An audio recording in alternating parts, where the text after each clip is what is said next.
نہ جانے قرآن نہیں پڑھا جاتا، تاجدار انبیاء کے فرمان کو سمجھا نہیں جاتا، اور جو سمجھائے کہتے نہیں اس کی بات بڑی خشک تھی۔ خشک تو ہونی ہے کیونکہ کر کے کھانا پڑے گا۔ ہم تو وہ چاہتے ہیں کہ بیٹھے ہوئے ہوں اور 75 حضور 70 کا وعدہ ہے، 5+ کا پیکج ہمیں مل جائے گھر بیٹھے۔ ہم تو ذخیرہ اندوزی کے پیسے سے حج کر کے حاجی لکھوانے والے لوگ ہیں۔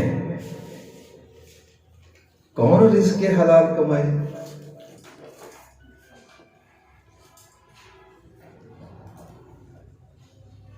ہم تو یتیموں کے مال ہڑپ کر کے بگاڑ بھی نہیں مارتے۔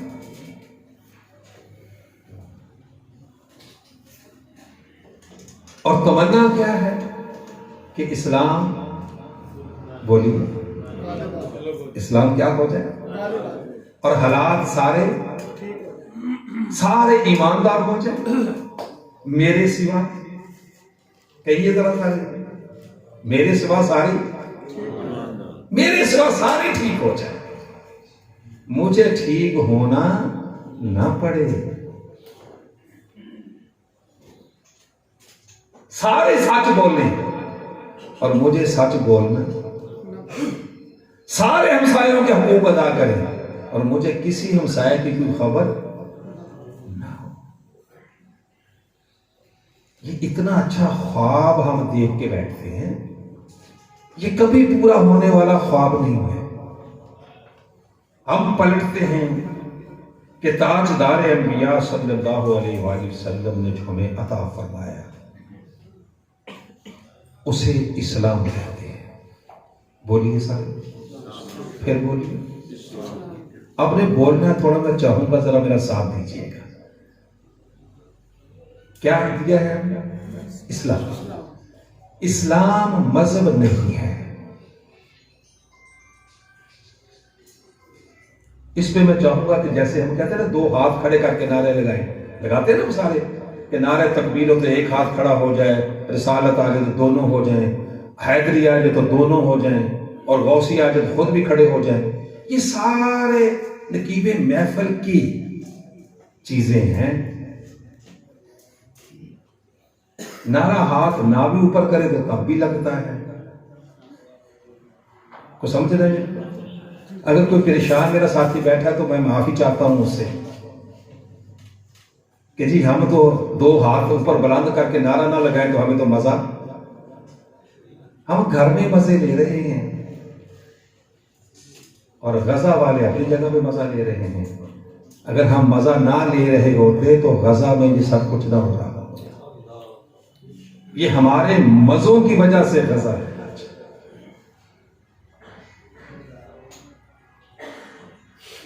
تاجدار انبیاء نے ہمیں جو اسلام عطا فرمایا وہ مذہب نہیں ہے۔ بولیے ذرا زور سے بولیے۔ تحریک منہاج القرآن کا پلیٹ فارم ہے، پریشان نہیں ہونا آپ نے۔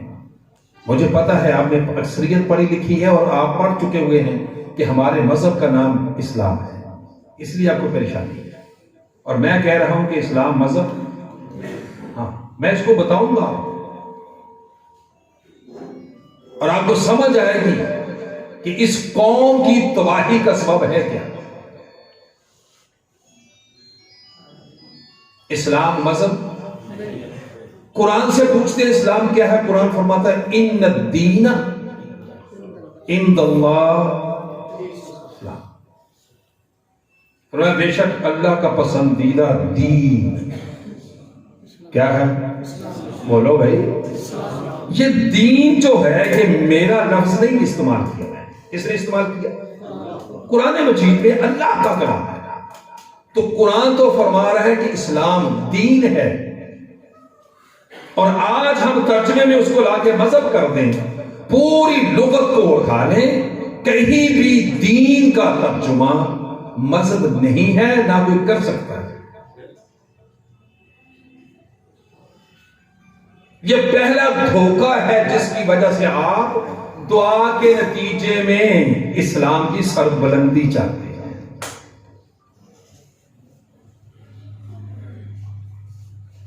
اسلام دین ہے، اور دین کے لفظی معنی ہے زندگی گزارنے کا کامیاب اور مکمل نظام.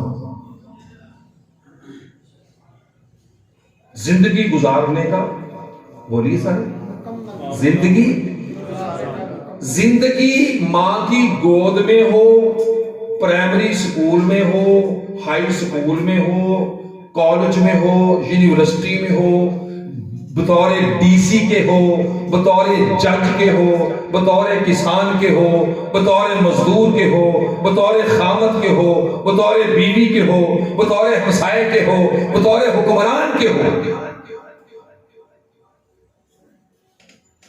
زندگی جس فیز میں ہے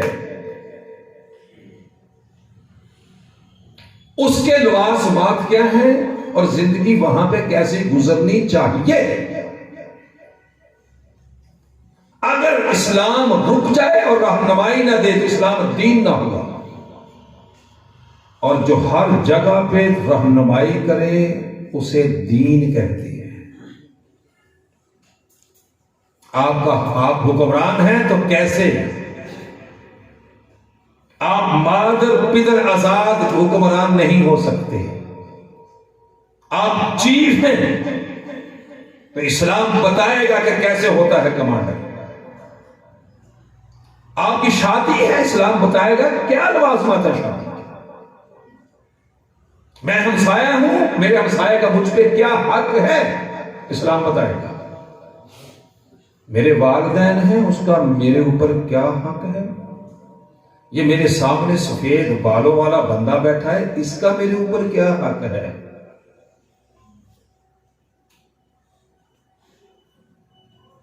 اور مجھے وہ پے کیسے کرنا ہے. یہ ساری رہنمائی جو کرتا ہے اسے دین کہتے ہیں. اب اسلام دین ہے. تاجدار انبیاء صلی اللہ علیہ وآلہ وسلم. یاد رکھنا ہے ہمارا ٹاپک ہے مستوی معاشرے کا قیام، اور مستوی معاشرے کا قیام تاجدار انبیاء نے کیا. ایگزامپل، مثال، legend for the whole world for ever. یہ تاجدار انبیاء صلی اللہ علیہ وسلم کا معجزہ ہے. کیسے کیا؟ خط و خال کیا ہے معاشرے کی. آقا کریم علیہ الصلوۃ والسلام کی حیات مبارکہ کی طرف چلتے ہیں. دین کی میں نے تعریف کر دی، اب چلتے ہیں تاجدار انبیاء کی سیرت مطہرہ کی طرف. آقا کریم علیہ الصلوۃ والسلام نے 40 سال تک، اپنے بڑے غور رکھنی ہے میرے الفاظ پر، آقا کریم علیہ السلام نے 40 سال تک کسی کو نہیں بتایا کہ میں اللہ کا نبی اور رسول.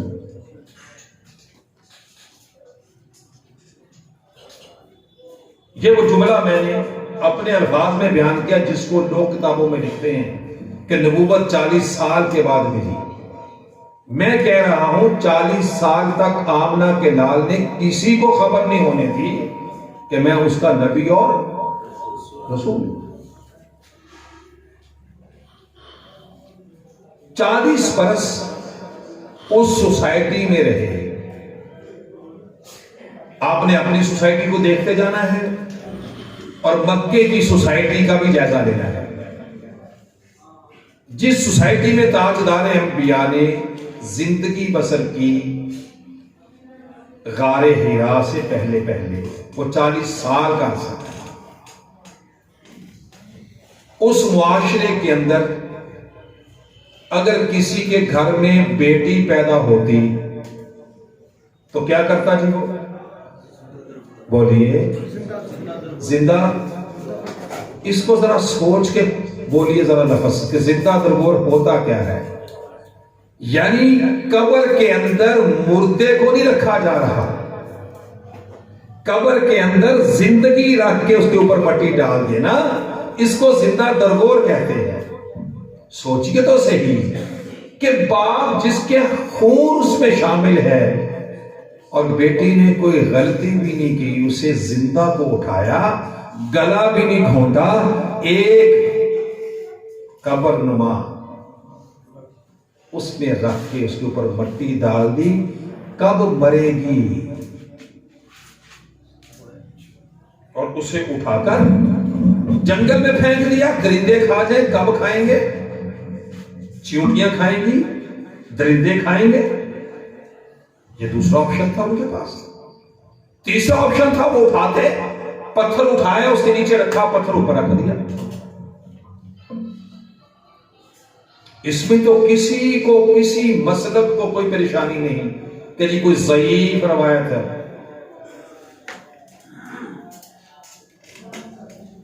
یہ تو ہر کوئی مان رہا ہے. اس سوسائٹی کو دیکھا تاجدار انبیاء، شراب پینا اس کا کلچر تھا، لوگوں کو دھوکہ دینا وہاں کی روایت تھی.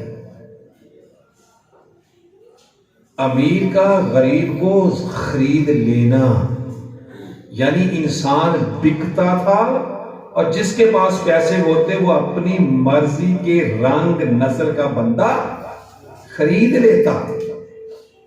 چوتھی بات، خواتین اپنی جسم، اپنے رنگ اور اپنے نسل کے لحاظ سے اس کی بولی لگتی ہوئی تھی. یہ سوسائٹی ہے ہماری.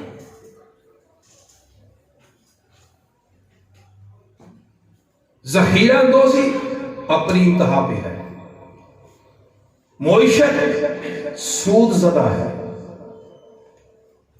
انصاف مائٹ از رائٹ ہے، جس کی لاٹھی اس کی بھینس، وہ چل رہا ہے. کالے رنگ کے بندے کو تو جینے کا حق نہیں، غریب جیے کیسے؟ یہ سوسائٹی ہے. لاسٹ اس کا ہے بہت کچھ کہنے کو. لاسٹ، خواتین بازاروں میں کھڑی ہو کے دعوت گناہ دیتی تھی.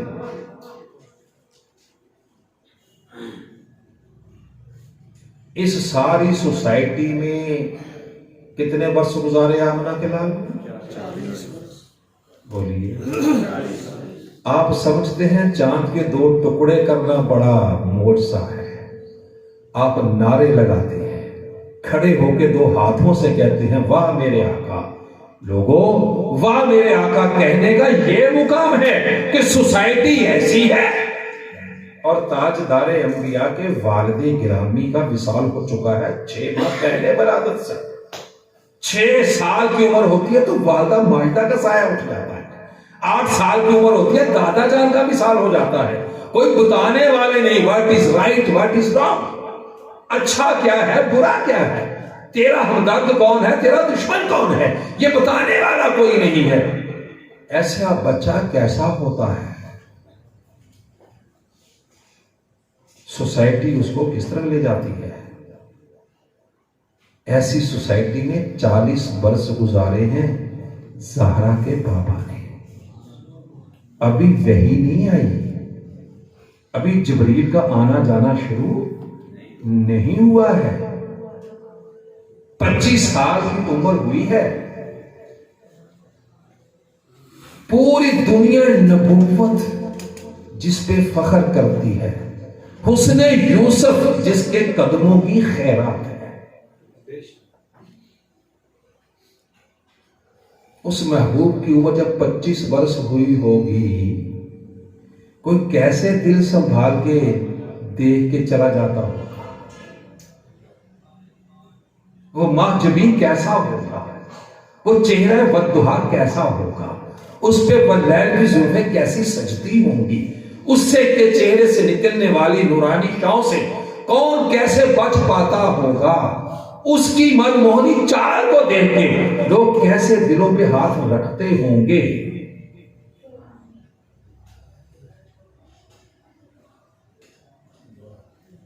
ایسا خوبصورت، ایسا خوبصورت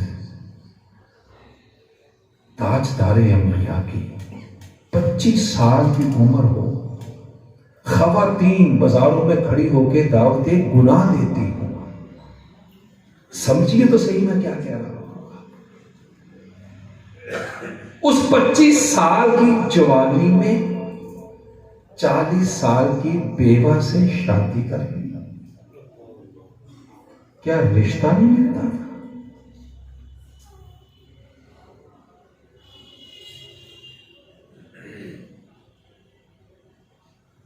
کوئی مکے کی سوسائٹی میں خاندان قریش حلقہ تھا. کیا کوئی قد کا مسئلہ تھا؟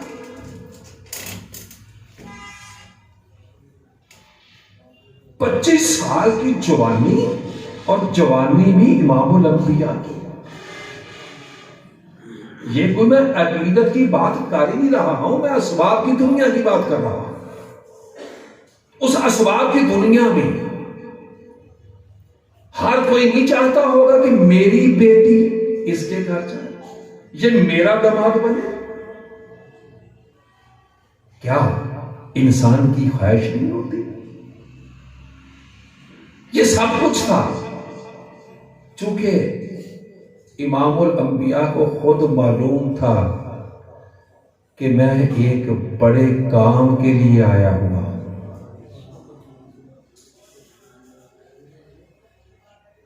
آپ کو معلوم تھا میں ایک بڑے کام کے لیے آیا ہوا ہوں، اور اگر وہ کام جو میں نے کسی کو کہنا ہے، اگر میں خود ان حالات میں کر کے نہ دکھاؤں اور کہوں کہ حالات ایسے کہ میں کر نہیں سکا، تو پھر میں چیلنج کیسے کروں گا اور حالات بدلوں گا کیسے؟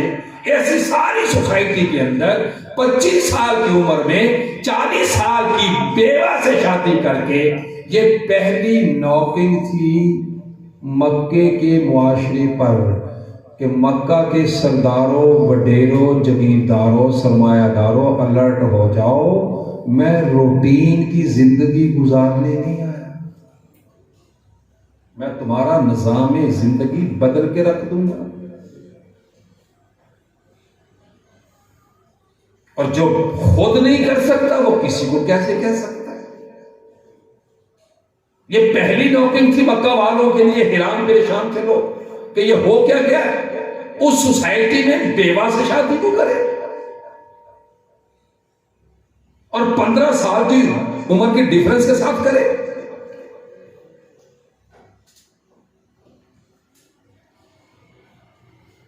یہ پہلا کھٹکھٹایا تھا دروازہ کہ مکہ والوں ہوشیار باش، میں کچھ کرنے آیا. شادی ہو گئی، بچے، بیوی. وہ بیوی کو جوتی کے برابر نہیں سمجھتے تھے، وہ بیٹیوں کو پالنا گناہ اور بے عزتی سمجھتے تھے. اور تاجدار انبیاء انہیں بتا رہے تھے، لوگوں الرٹ ہو جاؤ، جس بیٹی کو تم زندہ درگور کرنے جا رہے ہو نا، میں اس بیٹی کو اپنے جگر کا ٹکڑا کہنے جا رہا.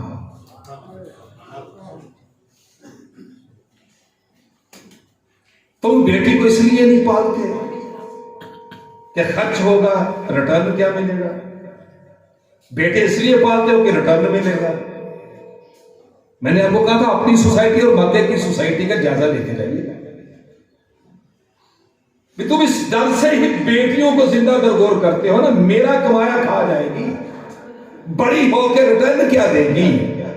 میں بیٹے اس لیے پال رہا ہوں، ملائی والا دودھ دے کے، مکھن دے کے ریٹرن دے گا. آمنہ کے لال نے فرمایا، یہ میں بھی بتا رہا ہوں، ابھی جو باقاعدہ اناؤنسمنٹ ہے وہ نہیں ہو رہی، اس سے پہلے کام ہے. آقا کریم علیہ السلام کے گھر میں سیدہ کائنات کی ولادت ہے، سیدہ فاطمہ الزہرا سلام اللہ علیہا. آقا کریم علیہ السلام وہ بچیوں کو زندہ درگور کر رہے ہیں، اور تاجدار انبیاء اس بچی کو پالنے والے کو پتہ کیا خوشخبری سنانے والے تھے؟ فرمایا تم ڈرتے ہو کہ انویسٹمنٹ کر کے ملے گا کیا؟ فرمایا اگر تمہیں میرا سسٹم سمجھ آ گیا تو ملے گا یہ تم نے آگے چل کے جنت طلب کرنی ہے، کسی نے مجھے طلب کرنا ہے۔ کوئی کہے گا آمنہ کے لال کا ساتھ مل جائے، کوئی کہے گا جنت کی حوروں والا محل مل جائے۔ فرمایا اگر کوئی یہ سب کچھ چاہتا ہے اور اکٹھا ہی چاہتا ہے، فرمایا پھر اس کو کعبے کے جانے کے لیے 10 لاکھ خرچ کرنے کی ضرورت نہیں، بیٹی کو پالے۔ کیا کرے؟ بولیے، پھر بولیے۔ یہ جو میں بات کر رہا ہوں، پھر کہہ رہا ہوں، بیٹے کی بات نہیں ہے، اور یہ اجر، یہ انعام بیٹے کی پرورش پہ ہے ہی نہیں، یہ صرف بیٹی کی پرورش پہ ہے۔ مستوی معاشرے کا قیام، یہ میرا دوسرا سبجیکٹ آگے چیز آگے جو پوائنٹ دینا چاہ رہا ہوں، آپ کو سمجھانا چاہ رہا ہوں۔ بیٹے کو پالو گے تو یہ انعام، بیٹی کو پالو گے تو کیا انعام؟ فرمایا جو 3 بیٹیوں کو پالے، لوگ ایک سے ڈرتے تھے، لوگ آقا کریم نے فرمایا جو 3 کو پالے اور اچھی پرورش کر کے عزت کے ساتھ گھر سے نکاح کر کے رخصت کرے، قیامت کے دن صرف جنت نہیں،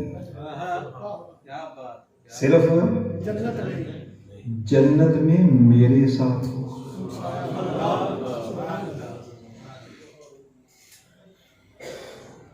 ایک صحابی کھڑے ہو گئے، عرض کی آقا جس کی 3 ہو ہی نہیں، ہو ہی 2 وہ کیا کرے گا؟ کیا منہ میں پانی بھر آیا، صرف جنت نہیں مل رہی، آمنہ کا لال مل رہا ہے، اور آمنہ کا لال مل جائے تو جنت کی کیا حاصل ہے؟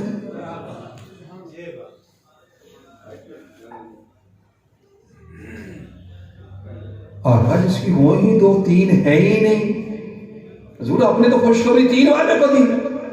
فرمایا میرے صحابی پریشان نہ ہو، میں ہر ایک کے لیے رحمت بن کے آیا ہوں۔ فرمایا 2 کو پالے کیونکہ ہے ہی تو وہ اس کے لیے بھی سیم ہی نام ہے کہ قیامت کے دن جنت میں میرے ساتھ ہوگا۔ ایک صحابی اٹھ کے کھڑے ہو گئے، حضور ہو ہی ایک۔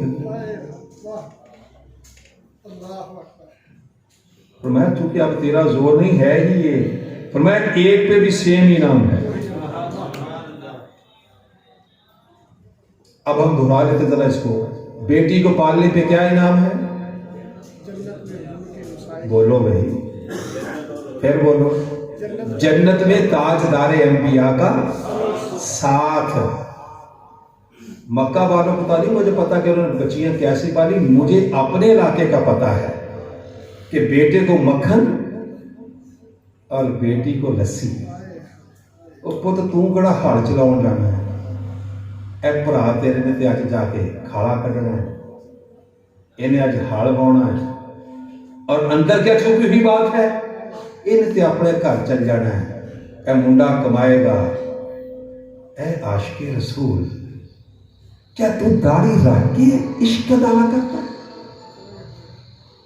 اس محبوب کو پالے گا دھوکے کے ساتھ، جس کا یہ فرمان ہے کہ بیٹی کی اچھی پرورش کرے، تو قیامت کے دن جنت میں اس کے ساتھ، وہ میرے ساتھ ہوگا۔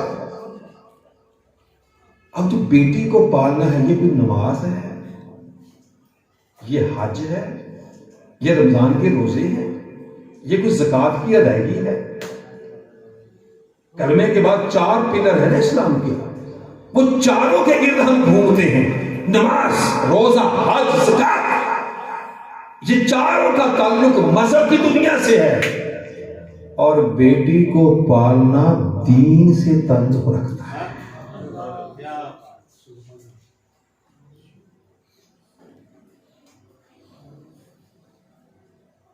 آقا کریم علیہ الصلوۃ والسلام 40 برس گزارتے ہیں اس سوسائٹی میں۔ کتنے برس جی؟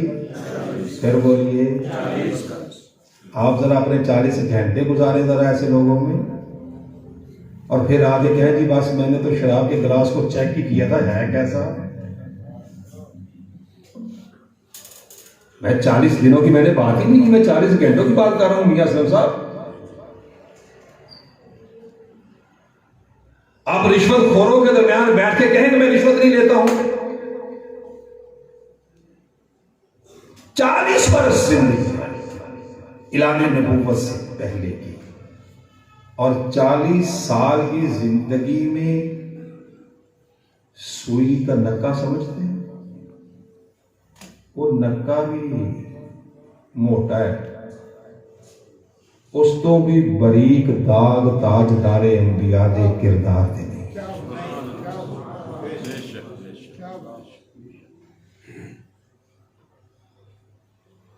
اس کے ساتھ آقا کریم ہے غار حرا میں۔ اس ایسی زندگی کے ساتھ کہاں ہے بولیے؟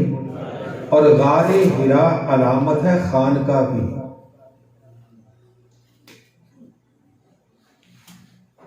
تن تنہا یا رب کا پیارا محبوب، وہاں پہ اللہ پاک نے فرمایا میرے محبوب اب باقاعدہ اناؤنسمنٹ کے ساتھ دین اسلام کی تبلیغ کا آغاز کر دیجیے۔ جب سوسائٹی میں شرک ہے، میں پھر توجہ چاہ رہا ہوں چونکہ بات اب سپیڈ کے ساتھ آگے جائے گی، چونکہ گراؤنڈ بن گیا۔ جس سوسائٹی میں شرک اس انتہا پہ ہے کہ ہر قبیلے کا اپنا خدا، بولیے ذرا سا،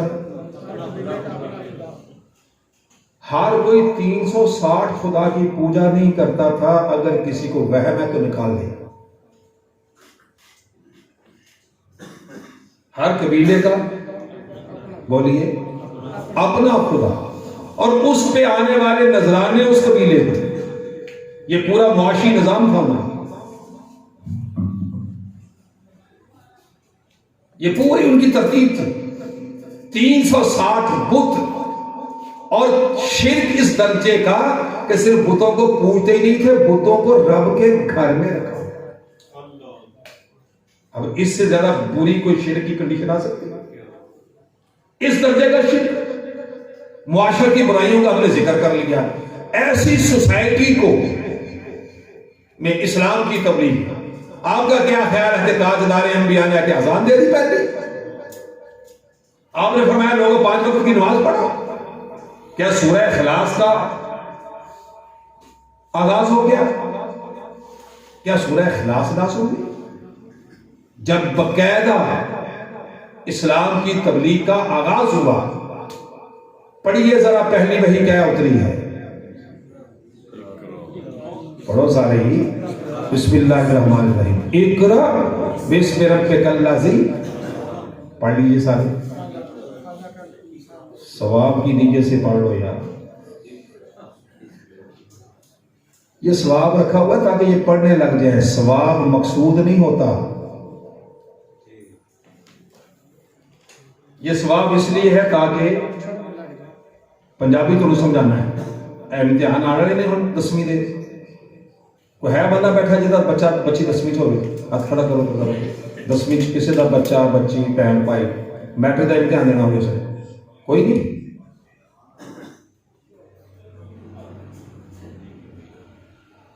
چلے ہم کام چلا لیتے ہیں ایسے، آئے گی بجلی جی؟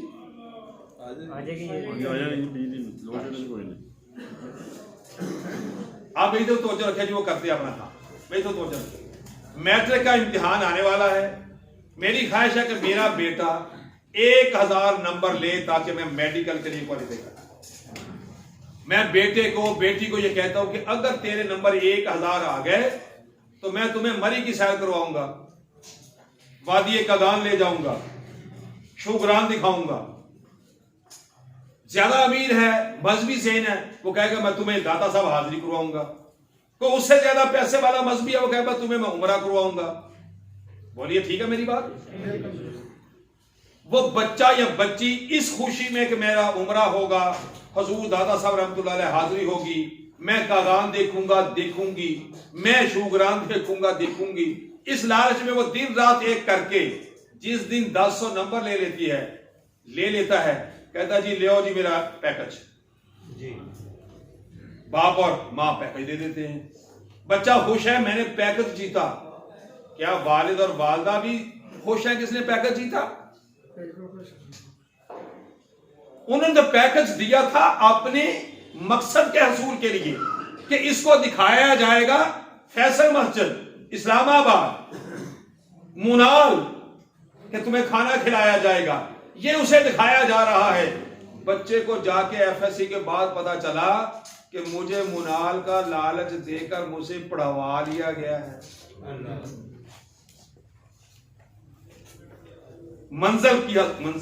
منزل اور ہے اور اس کے لیے موٹیویشن اور ہے۔ یہ موٹیویشن ہے سواب۔ پہلی آیت کریمہ آئی اقرا بسم ربک الذی خلق، کس معاشرے کے لیے؟ اسلام کی تبلیغ کس معاشرے میں ہونے جا رہی ہے؟ شرک اپنی انتہا پہ ہے، قتل و غارت گری ہے، بے روزگاری ہے، وہاں پہ رشوت ستانی ہے، قتل و غارت گری ہے، خواتین بازاروں میں بک رہی ہیں، مرد بک رہے ہیں، ذخیرہ اندوزی ہو رہی ہے، ملاوٹ ہو رہی ہے، ہر برائی اپنی انتہا پہ ہے۔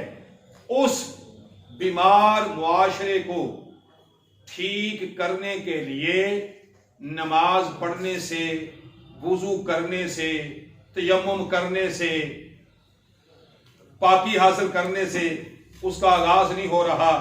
آغاز ہو رہا ہے کیونکہ میرے آقا نے 40 سال جو گزارے تھے اس سوسائٹی کے اندر، تو آقا کریم 40 سال گزار کے اس نتیجے میں پہنچ چکے تھے کہ اتنی بیماریاں جو معاشرے کو لگی ہوئی ہیں، یہ ان کی نگاہوں میں اپنے بھی پرائے ہو چکے ہیں۔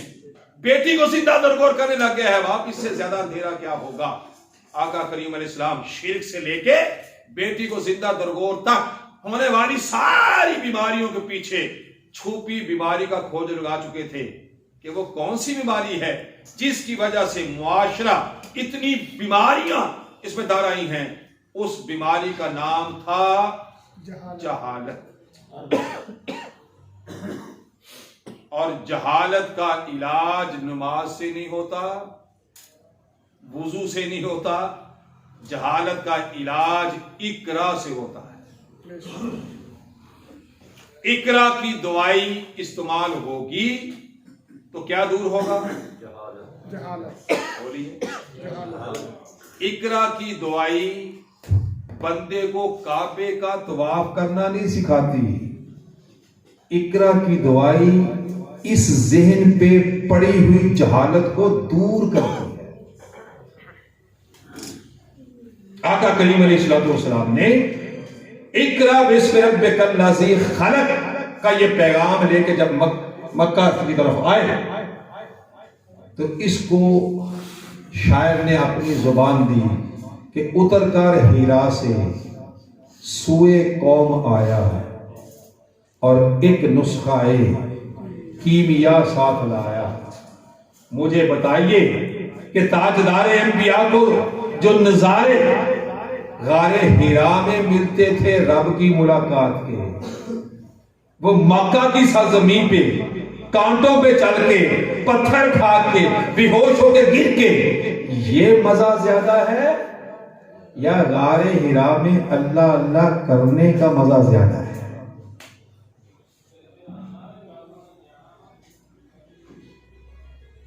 آقا کریم علیہ السلام اقرا کا پیغام لے کے آئے اس معاشرے کو بدلنے کے لیے، اور جتنے بھی انبیاء آئے وہ سوسائٹی چینج پروگرام کے ساتھ آئے۔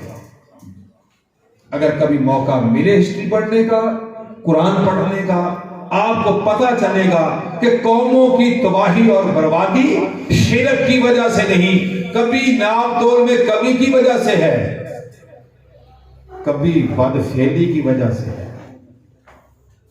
جتنی بھی قومیں برباد ہوئیں وہ معاشرتی بیماریوں کی وجہ سے ہوئی، اور اس معاشرے کو جو اتنا بیمار تھا اس کو ٹھیک کرنے کے لیے تاجدار انبیاء اقرا کا سودا لے کے مارکیٹ میں آئے، مکہ میں آئے۔ جب مکہ میں آئے تو چونکہ میں نے تھوڑے وقت میں بات زیادہ کرنی ہے تو مختصر کر کے آقا کریم علیہ السلام نے جب اللہ کا حکم یہ پایا کہ محبوبہ کو کھلا دعوت دے دو، تو تاجدار انبیاء نے مکے کے رؤساء، وڈیرے، جگیردار، قبائل کے سردار ان کو اکٹھا کیا، ان کو خوب کھانا کھلایا، اسلام کی تاریخ میں اتنی پرتکلف دعوت کبھی نہیں ہوئی جتنی پرتکلف دعوت پہلے اسلام کی تبلیغ کے موقع پر ہے.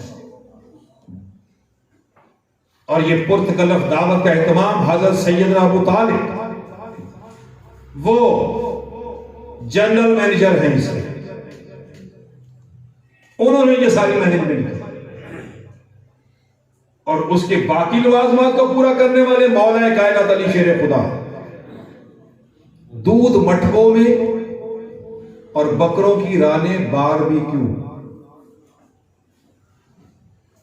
چکن لیگ پیس نہیں،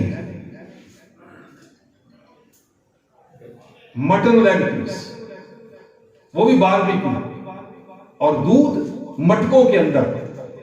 یہ شاہی قسم کی دعوت تھی.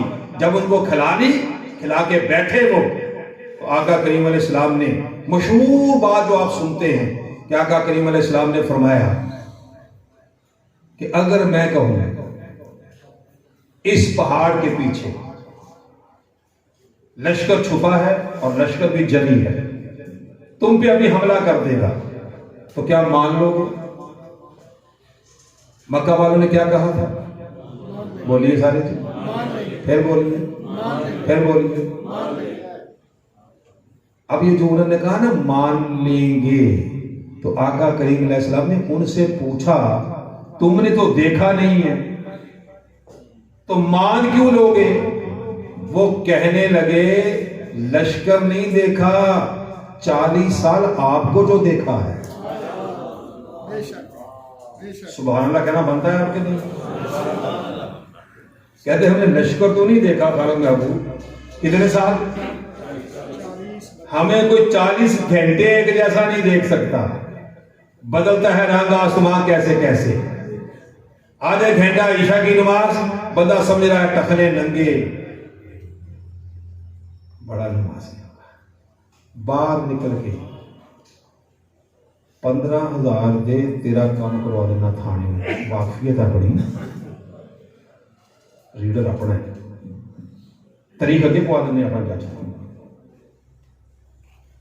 وہ جو مسجد میں اتنا نماز پڑھنے والا حاجی نمازی تھا، اس کو باہر نکلتے کیا ہوا ہے؟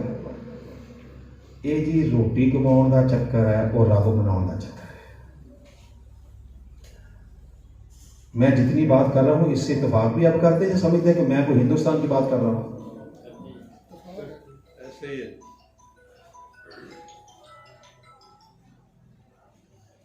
انہوں نے کہا ہم نے آپ کو 40 سال دیکھا ہے، ہم نے بچپن دیکھا ہے، لڑکپن دیکھا ہے، جوانی دیکھی ہے، آپ کا بزنس دیکھا ہے، شادی کرتے دیکھا ہے، بچے پالتے دیکھا ہے. کوئی گوشہ رہا نہیں زندگی کا جس میں ہم نے آپ کو نہیں دیکھا. بد نگاہی کبھی نہیں دیکھی، گالی کسی کو دیتے نہیں کبھی سنا، کسی پہ غصہ کرتے کبھی نہیں سنا، کسی کا دھوکے سے مال چوری کرتے دیکھا نہیں ہے، کبھی کسی عورت کی طرف بد نگاہی سے دیکھے یہ نہیں دیکھا ہے، کبھی کسی چھوٹے پہ ظلم کرتے یہ نہیں دیکھا ہے، کبھی بڑے کی بے ادبی کرے یہ نہیں دیکھا ہے. ہم نے تو جب بھی دیکھا ہے، اور میں کیا دیکھا ہے؟ کہنے لگے ہم نے آپ کو الصادق اور الامین دیکھا ہے. کہیے ذرا آپ بھی سر، الصادق یہ سیدنا ابوبکر صدیق کی محبت کا اظہار نہیں. یہ جن لوگوں نے کردار مصطفیٰ دیکھا ہے پوری تنقید کے ساتھ، وہ کہتے ہیں آمنہ کا لال الصادق بھی ہے الامین.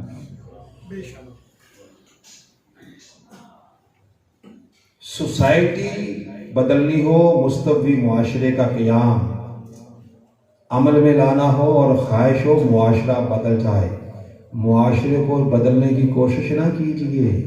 سب سے پہلے اپنے آپ کو بدلیے.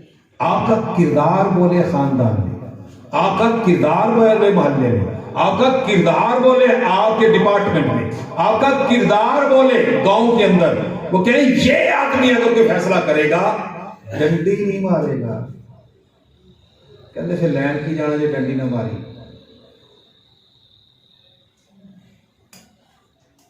معاشرہ سدھارنا ہے اور مستقبل بنانا ہے، اس کی سب سے پہلی کڑی یہ ہے کہ خود اتنا کرسٹل کلیئر کریکٹر ہونا چاہیے کہ لوگ مثال دیں کہ اس گئے گزرے دور میں اکبر نام لیتا ہے خدا کا اس زمانے میں. لوگ کہیں آپ کہیں کہ بڑی مشکل ہے، تو جنت بھی آسان ہے، اللہ کی رضا بھی آسان ہے، خدا کے محبوب کی رضا بھی آسان کام ہے. اسلامی معاشرہ آقا کریم علیہ الصلوۃ والسلام نے جب اقرا کا سبق دیا تو سبق دیتے ہوئے معاشرے میں جو تبدیلی آنا شروع ہوئی اس کو ہم دیکھتے ہیں تاکہ ہمیں سمجھ آئے معاشرہ کیسے تشکیل ہوا. آقا کریم علیہ الصلوۃ والسلام نے سب سے پہلے انہیں توحید کا سبق سکھایا. بولیے جی، زور سے بولیے. توحید. آپ اور میں سمجھتے ہیں کہ اللہ کو ایک ماننا توحید ہے، یہ قول ہے کہ اللہ ایک ہے. عمل کیا ہے؟ عمل کیا ہے؟ توحید رنگ کیا چڑھاتی ہے بندے پہ. میں بھی کہتا ہوں اللہ ایک ہے، رنداوا صاحب بھی کہتے ہیں اللہ ایک ہے. یہ کہتے ہیں مجھے بھی اللہ نے پیدا کیا، رفیق نجم کو بھی. جب اللہ نے مجھے پیدا کیا، اللہ نے ان کو پیدا کیا، تو ہم دونوں میں سے افضل کون ہے؟ بولیے. توحید کا رنگ چڑھتا یہاں پہ ہے. شرک کا خاتمہ اس لیے ضروری ہے کہ 360 بت کے ماننے والے اپنے بت کے ماننے والے سمجھتے تھے میرا خدا بڑا اچھا اور میں اس کا فالوور بہت اچھا، میرے مقابلے میں اور کوئی ماننے والا نہیں. وہ کہتا تھا نہیں میرا خدا بہت اچھا اور جو مجھ پہ عنایت تھا وہ تیرے خدا کے پاس ہے نہیں. اب توحید کا رنگ کیا کرتا ہے کہ خدا ایک ہے. جس خدا کو جتنا طاقتور رنداوا صاحب سمجھتے ہیں کہ اتنا ہی طاقتور میں سمجھتا ہوں. تو جب خدا دونوں کا ایک ہے تو پھر ہم دونوں میں سے رنگ کالا ہو یا دونوں، بولیے. اونج نہ بھی کرو برابر لیکن بولن لگے تو برابر کر لیے نا. اونج تو اوکھا کام ہوں، کیونکہ اونج تو ساڈے برابر ساڈا آپا نہیں ہوں. ابے نے روٹی کھانی نہیں آتی چج نال، چکے میں PhD کی ابا پڑھ ہے.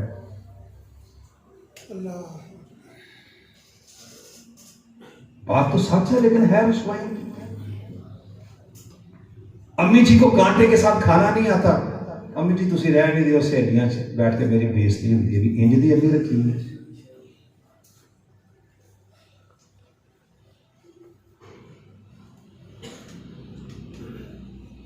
توحید کا رنگ کرتا کیا ہے؟ وہ بندے کے ذہن میں ایک نقش پیدا کرتا ہے.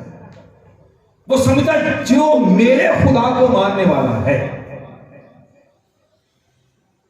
وہ میرے جیسا ہے، وہ مجھ سے کم تر. پھر بولیے کم تر. تاجدار انبیاء نے توحید کا نشہ جب صحابہ کرام کو پلا دیا تو رنگ پتہ کیسے نکلا سوسائٹی میں. سوسائٹی میں رنگ توحید کا کیسے چلا ہے. نام ہے بلال، رہنے والا ہے حبشہ کا، ہونٹ ہے اتنے اتنے موٹے، بکتا بکاتا غلام آیا ہے، زر خرید غلام ہے. وہ آ گیا سوسائٹی میں. اس نے کہا مجھے بڑی دعوت پسند آئی ہے کہ میں بھی اس خدا کو مانوں جس خدا کو ابو بکر صدیق مانتے ہیں. تو اب ابو بکر صدیق اور بلال حبشی کرو ذرا برابر بھیا. اب وہ عربی اور عجمی کی تفریق ختم، گورے اور کالے کی تفریق ختم، مالدار اور غریب کی تفریق ختم. یہ ہے قول. کیا صحابہ کرام نے اس کا عملی مظاہرہ کیا؟ کیا مصطفی معاشرے میں صرف تقریر ہوتی تھی یا عملی مظاہرہ بھی ہوتا تھا؟ جاؤ پلٹ کے دیکھو ذرا مصطفی معاشرے کو کہ توحید کا رنگ کیسے چڑھا اور کیسے انہوں نے سمجھا کہ بھلے یہ حبشہ سے آیا ہے، بھلے سے سین اور شین میں تمیز نہیں کر سکتا، بڑا اچھا قاری بھی نہیں ہے، رنگ بھی نہیں ہے، دولت بھی نہیں ہے، جگیر بھی نہیں ہے، پیچھے دادے اور مامے بھی پیچھے نہیں ہے، اکیلا ہے تنے تنہا. جب اس رنگ کا رنگ چڑھا تو تاریخ یہ کہتی ہے وقت آیا جب وقت کا امیر المومنین، وہ باروب امیر المومنین کہ وہ ہوتا تھا مدینہ کی گلیوں میں، اور کسرا کے محل میں ذکر ہوتا تو کسرا کانپ جاتا، رومیوں کے سامنے ذکر ہوتا رومیوں کا بادشاہ کانپ جاتا۔ اتنا باروب کون؟ سیدنا عمر فاروق رضی اللہ تعالیٰ عنہ، جس کا روب یہ ہے کہ جس طرف گلی سے جا رہے ہوں شیطان راستہ چھوڑ جاتا ہے۔ اتنا باروب۔ اور امیر مکہ کے اندر جن کے بڑے اونٹ ہوتے تھے تعداد میں سب سے زیادہ، ٹاپ 2-3 خاندانوں میں عمر فاروق ہے۔ اور وقت کے امیر المومنین جب ہو گئے تو اس کا مطلب سلطنت کے شہنشاہ بھی ہو گئے۔ رنگ کیسے چڑھا تھا، معاشرہ کیسے وجود آیا، لوگ کیسے گردنیں کٹانے کے لیے تیار ہوئے، کیسے انہوں نے سمجھا کہ آمنہ کے لال نے جو فرمایا سچ فرمایا، کیسے اس بلال حبشی کو مار کھانا تو بڑا آسان تھا۔ کیوں؟ وہ دیکھ رہا تھا کہ سیدنا فاروق اعظم جیسا عربی النسل قبیلے کا سردار 22 لاکھ رقبہ میل کا سربراہ کالے رنگ کے بلال کو منبر رسول پہ بٹھا کے خود نیچے بیٹھ کے کہتا ہے بلال تو میرا سردار ہے۔ کہیے ذرا آپ بھی، کہیے بلال تو ہمارا، پھر بولیے۔ اور آپ کے ہر گھر میں ایک بلال ہے، آپ کی گلی میں بھی بلال ہے، آپ کے گاؤں میں کئی بلال ہیں۔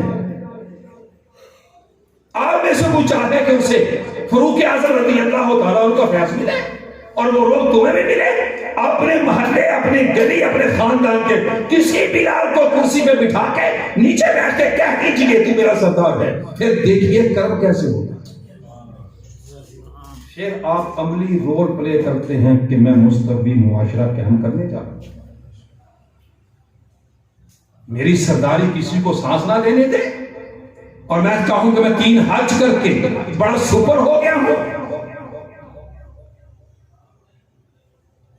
آقا کریم علیہ السلام نے وہ رنگ چڑھایا سوسائٹی پر، اور سوسائٹی نے اسے دل و جان سے اپنے اندر بسایا۔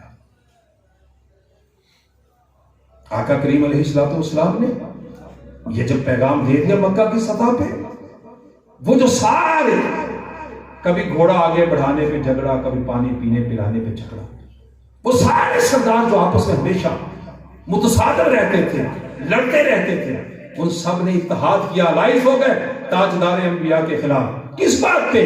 تاجدار انبیاء نے ان کا کیا بگاڑا تھا؟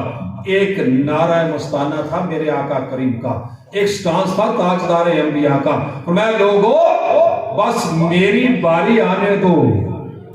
گورا کبھی فخر سے نہیں کہے گا کالے کو کہ تو کالا ہے، کبھی امیر کو نہیں کہنے دوں گا غریب پر، اور غریب کبھی امیر کی وجہ سے نظریں جھکا کے نہیں بیٹھے گا، اس کے ساتھ نظروں میں نظریں ڈال کے بیٹھے گا۔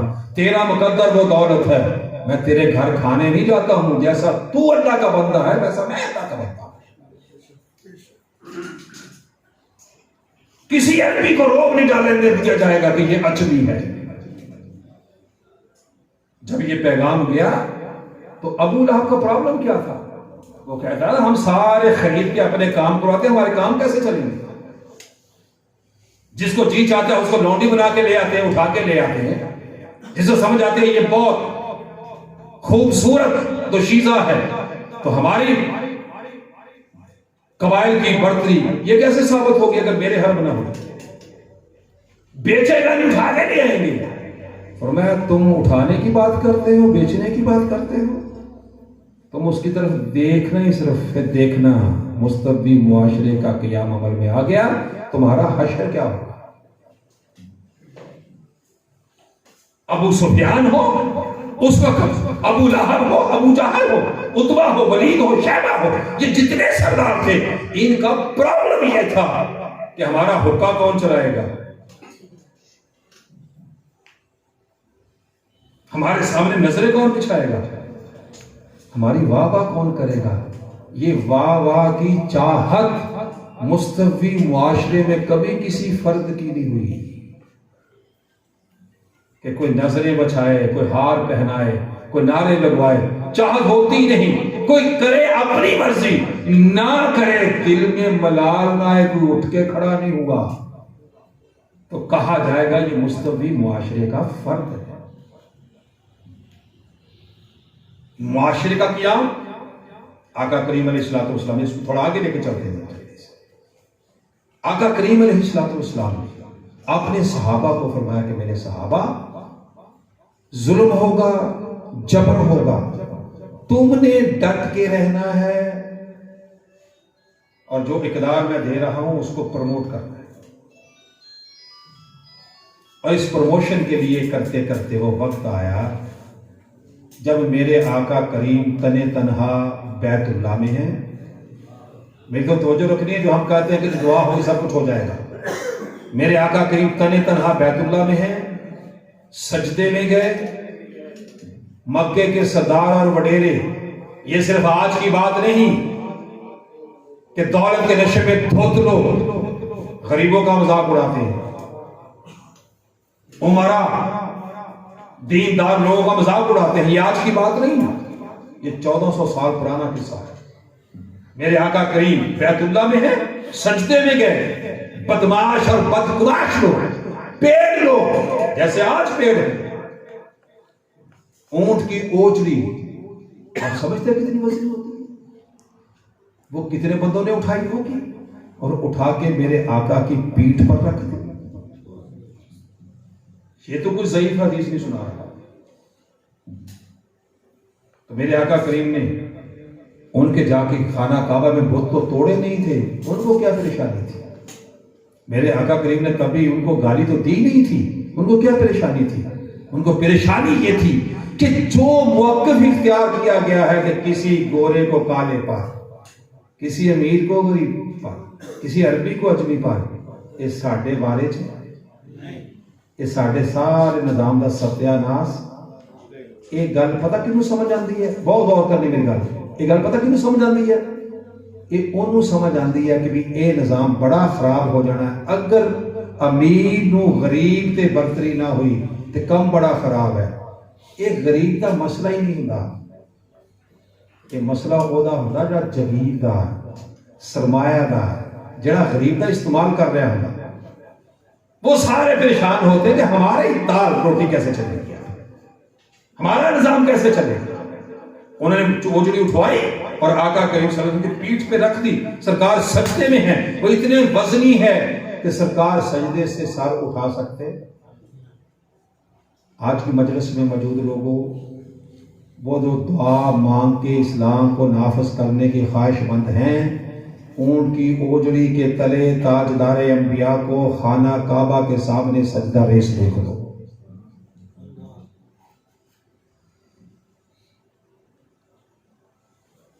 پیر کی دعا سے یہ ٹل جائے گا اور پیر کی دعا سے یہ ٹل جائے گا۔ میں یہ وہ باتیں سنا رہا ہوں جو دین کے حوالے سے، اگر کوئی شیخ کامل ہو تو اس کی دعا سے فرد کی تقدیر بدلتی ہے، معاشروں کی تقدیر دعاؤں سے نہیں بدلتی۔ ہم بعض مستفی معاشرے کے تناظر میں کر رہے ہیں، کوئی کل یہ لگا کہ پیر صاحب کو پتہ نہیں کیا کر دیا نجم صاحب نے۔ ہم معاشرے کے قیام میں کھڑے ہیں، سبجیکٹ ہمارا مستفی معاشرے کا قیام ہے کہ مستفی معاشرہ قائم کرنا ہو، معاشرے کی اصلاح کرنا ہو، اس سے رشوت کو نکالنا ہو، اس سے سود کو نکالنا ہو، اس سے ذخیرہ اندوزی کو نکالنا ہو، برابری پہ لانا ہو، ہمسائے کا حق دلوانا ہو، بڑے کی عزت کرنی ہو، چھوٹے پہ شفقت کرنی ہو، بیوہ کا حق دینا ہو، یتیم پہ سر پہ شفقت کا ہاتھ رکھنا ہو، یہ سارے کام کرنے کے ہیں، دعا کے نہیں۔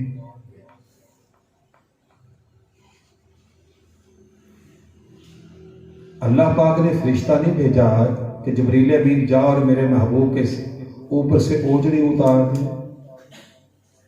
میں جتنی بات کہہ رہا ہوں اس کو بالکل کسی نے ویریفائی کرنا ہو، جا کے یہاں سے چاہے اس کا ویریفائی کرے۔ اللہ نے نہیں فرشتہ بھیجا کہ میرا محبوب کتنی تکلیف میں ہے۔ خبر پہنچی تاجدار انبیاء کے گھر تک، حسنین کریمین کی ماں بچپن میں تھی، سجدہ کائنات کے کانوں میں آواز پڑی، ابا جی کے پیٹھ پر اوجڑی ڈال دی گئی۔ یہ سیدہ کائنات آئی ہیں اور انہوں نے والد کو اسسٹ کیا ہے، تب جا کے اوجڑی پیڑ سے اتری ہے۔ ہم دعاؤں سے ہر چیز کفور کرنے کے چکر میں ہیں کہ معاشرہ ٹھیک ہو جائے گا، اس سے آگے چلتے ہیں۔ انہوں نے دیکھا کہ یہ سب کچھ کرنے کے باوجود، کانٹے بچھانے کے باوجود، یہ معاشرے کی تبدیلی کا نعرہ نیچے نہیں آ رہا۔ مکہ کے سردار اکٹھے ہوئے اور اکٹھے ہو کے سرداروں نے الائنس بنایا، اتحاد کیا، یونٹی پیدا کی آپس میں۔ انہوں نے کہا یہ اگر نہ رکے تو بھی جائے گا ولید، شیبہ تیرا بھی بیڑا گرک ہو جائے گا، ابو لہب تیرے پلے بھی کچھ نہیں بچے گا۔ یہ سارے اکٹھے ہو گئے اور اکٹھے ہو کر انہوں نے کہا کہ ہاشمی خاندان کے ساتھ کوئی لین دین نہیں کرے گا، اور شیب ابی طالب میں انہیں محصور کر دیا گیا، اور یہ ان لمیٹڈ تھا۔ یہ 3 سال کے بعد ختم ہوا، یہ 3 سال کے لیے نہ تھا، یہ ان لمیٹڈ تھا کہ ان کے ساتھ کوئی لین دین نہ کرے، کوئی خوراک نہ دے۔ اور حالت یہ ہوئی کہ اس شیب ابی طالب نے سیدنا ابو طالب، لوگ تو سوال کرتے ہیں، میرے یہ سبجیکٹ نہیں ہے کہ مسلمان ہیں کس درجے کے ہیں کہ نہیں ہیں۔ جس وقت بندے کی جان پہ بن جائے تو ماں بھی بچہ پاؤں کے نیچے رکھ کے جان بچاتی ہے۔ دنیا ساری خراب ہو گئی، شیب ابی طالب میں حضرت ابو طالب جا کے بیٹھے ہیں، مولا کائنات وہاں ہے، اما خدیجۃ الکبریٰ وہاں ہے، یہ سارے نبیوں کے سردار بھی اور ولیوں کے امام بھی کہاں قید ہیں؟ بولیے۔ اور ہمیں کیا پڑھایا جاتا ہے پاکستان میں؟ اللہ دے ولی نو کچھ ہوندا، ولیوں کا امام شیب ابی طالب میں ہے، نبیوں کا امام شیب ابی طالب میں باندھا ہے۔ کتنے سال کے لیے جو اینڈ ہوا؟ کتنے؟ 3 سال 36 ماہ۔ اور یہ دن 24 گھنٹے کے تھے اس وقت بھی، ایک ایک گھنٹے کے دن نہیں ہوتے تھے، آپ کے دل میں خیال نہ آ جائے کیسے ختم ہو گئے ہوں گے۔ وہی دن تھے جو دنیا میں گزر رہے تھے۔ 3 سال اس میں قید ہے، منو سلوا نہیں آیا۔ اور قرآن مجید کی آیات کو پڑھیے، اللہ پاک فرماتا ہے محبوب تو ہما وقت ہماری آنکھوں میں رہتا ہے۔ تو آنکھوں میں تو رہتے ہوں گے، جس محبوب نے اتنی تکلیفیں جھیلی ہیں تو پھر رب نے اور کس کو دیکھنا ہے؟ مجھے اور تمہیں۔ ہما وقت محبوب ہماری آنکھوں میں تو رہتا ہے، مولا تیری آنکھوں میں جو رہتے ہیں تو اتنی تکلیفیں۔ فرمایا اتنا آزما کے تو لوگوں کے لیے لقد کان لکم فی رسول اللہ اسوۃ حسنہ بن رہا تھا، تاکہ آنے والی نسلوں کو، خاص کر کے پاکستان کو پتا چلے کہ دین کے غلبے کے لیے اگر شیب ابی طالب بھی آ جائے تو گھبرانا نہیں، دین تب جا کے غالب ہوتا ہے۔ آقا کریم علیہ الصلوۃ والسلام نے 3 سال کے بعد طائف کیا، سفر کیا، پتھر لگے، لہو لہان، یہاں سے نکلے۔ اب 10 منٹ کے اندر انشاءاللہ ختم کر دیں۔ ہجرت کی، کیا کیا؟ دن کو کہ رات کو؟ سارے بولو گے، اگر کسی کو شک ہے تو وہ دور کر لے۔ ابھی ہجرت دن کو نہیں ہوئی، بولو ذرا، کب ہوئی؟ اس وقت لوگوں کا کہنا بن سکتا سی نا بھی ڈر کے چلے گئے راتوں رات۔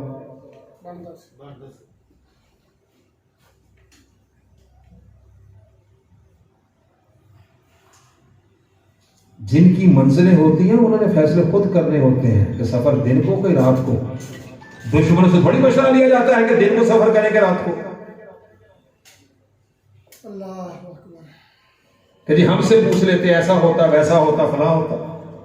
آقا کریم علیہ السلام رات کے اندھیرے میں معاشرہ بتا رہا ہوں کیسے قائم ہوتا ہے۔ مکے کے سردار پیٹ لوگوں کے ساتھ ننگی تلواریں دے کے کھڑے ہیں، ہر قبیلے سے ایک بندہ کھڑا ہے اور ان کے عزائم بڑے ناپاک ہیں۔ آقا کریم صلی اللہ علیہ وسلم کے لیے حرف آخر کے پہ پہنچ چکے ہوئے تھے۔ جب دیکھا کہ حالات یہ ہوئے تو آقا کریم علیہ السلام نے اس وقت میں بلوایا کسے؟ جس کے لیے تاجدار انبیاء نے فرمایا من کنت مولا ہو فہذا علی مولا، اور میں علی بن ابی طالب، جی آقا، اور میں علی آ اور میرے بستر پہ لیٹ جا. یہ آج بستر پھولوں کی سیج نہیں ہے، تلواروں کا سایہ ہے.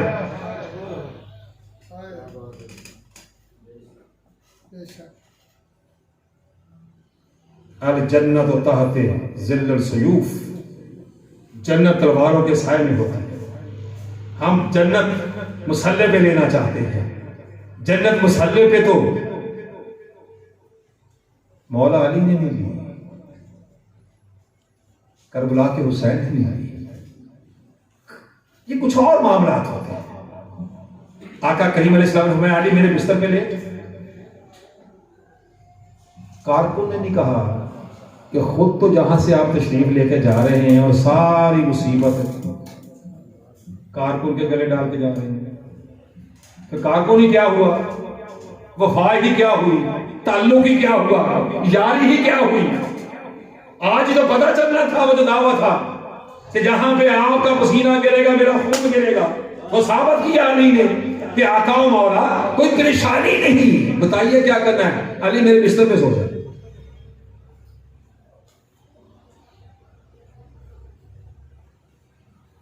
اور صرف سونا ہی نہیں ہے، معاشرہ کیسے قائم ہوتا ہے. صرف سونا نہیں ہے. میں مثال سے سمجھانے لگا. اس میں امانت ہے. وہ جو دائیں طرف تلوار لے کے کھڑا ہے یہ اس کیا ہے. وہ جو پیچھے سب کا سردار ہے یہ اس نے امانتیں میرے پاس رکھی ہوئی ہیں. کو سمجھ آ رہی ہے کہ مارنے میں بھی تلے ہوئے ہیں اور سمجھتے بھی یہ ہیں ان جیسا کوئی نہیں ہے.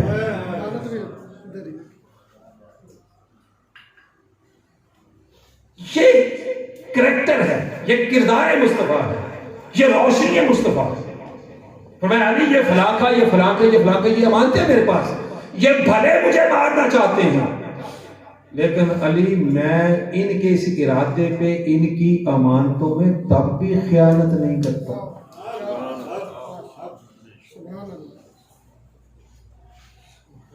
ہاں جی، قائم کرنا ہے مستقبل معاشرہ. کون کون کرنا چاہتا ہے ابھی بھی کہ لوگ جان کے دشمن ہوں، اس جان کے دشمن کی امانت آپ کے پاس ہو تب بھی خیانت. اور یہ امانت جو میں نے آپ کو بتائی یہ صرف پیسے میں نہیں ہوتی. آپ کے محلے میں جو کسی بیٹی کی عزت ہے وہ بھی تمہارے پاس امانت ہے. وہ تمہیں گالی بھی دے تب بھی وہ محفوظ رہے.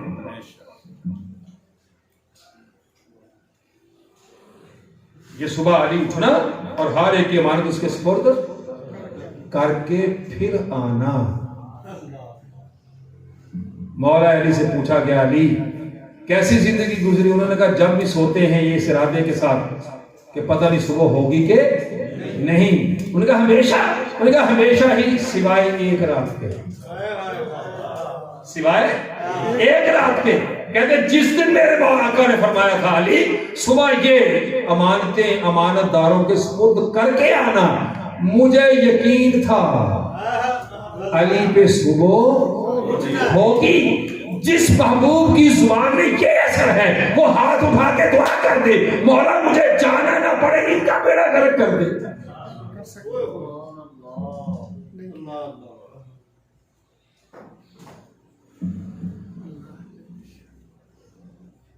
ہمارے پاس جو اسلام پہنچا ہے وہ لوگوں کو گالیاں دینا، لوگوں کو پریشان کرنا، وہ قتل کرنے کے لیے ہے.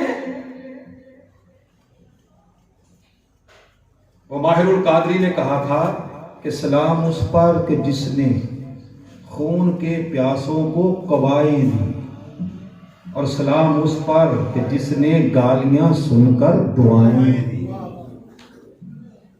ہم کیا کہتے ہیں؟ اوہ تیری ایسی کیسی، نہ بڑے دا خیال نہ چھوٹے دا، نہ مینوں پتا بھی میرے ابے نے ہن کی کہنا. جب میں کسی کے والد کو کچھ کہوں گا تو وہ میرے والد کو بڑی سمجھے گا. جب میں کسی کے لیڈر کو کچھ کہوں گا وہ میرے لیڈر کو بڑی سمجھے گا. جب میں کسی کی تنظیم کو برا کہوں گا وہ میری تنظیم کو کہے گا یہ دودھ سے نہائی ہوئی ہے. اب یہ توقع کریں کہ آپ میں گالیاں بکتا رہوں اور لوگ مجھے یہ کہیں گے. بے گالی میجے دی بکنی جی فلاں کر رہا ہے. He is responsible for their own. قبر میں کسی کے ساتھ جانا ہے کسی کے؟ میں اپنی قبر میں جاؤں گا، وہ اپنی قبر میں جائیں گے. آقا کریم علیہ السلام نے امانت اور دیانت کے لیے اصول بتا کے بتایا کہ مستوی معاشرہ ان اصولوں پہ کھڑا ہے. آقا کریم علیہ السلام ہجرت کر کے تشریف لے کے جا رہے ہیں، ساتھ یار غار ہے،